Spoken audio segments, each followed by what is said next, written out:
ગુજરાતનો આવાજ।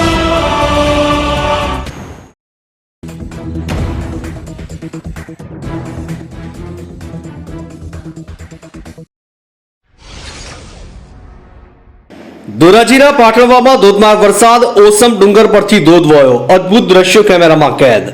કુદરતી સૌંદર્ય ધોરાજીના પાટણવાવ નજીક આવેલા ઓસમ ડુંગર પર જોવા મળ્યું છે। ધોધમાર વરસાદથી ઓસમ ડુંગર પરથી ધોધ વહ્યો હતો। વરસાદથી ઓસમ ડુંગર લીલીછમ હરિયાળીથી ખીલી ઉઠ્યો છે। આ ધોધને અદ્ભુત નજારો મોબાઈલમાં કેદ કર્યો હતો।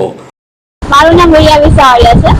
તમે રાજકોટથી મેત્રીમાના પાટણ ખાતે દર્શન કરવા માટે આવ્યા છો, એનો નજારો કેવો હોય? અહીંનો નજારો ખૂબ જ સરસ છે। અમે સૌથી પહેલા મંદિરે ગયા હતા, ત્યાં દર્શન કર્યા, એને બાદ અહીંયા નજારો જોયો અહીંનો ધોધનો, તો ખૂબ જ સરસ નજારો છે।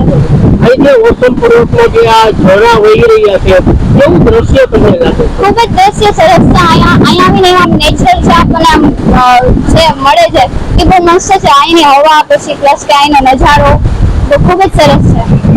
ઓસમ ડુંગર પર સ્વયંભૂ ટપકેશ્વર મહાદેવનું મંદિર આવેલું છે અને પર્યટક સ્થળમાં પણ તેનો સમાવેશ થાય છે।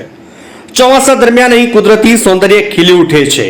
હાલ ઓસમ ડુંગર પર ધોધમાર વરસાદથી નયનરમ્ય નજારો જોવા મળ્યો છે।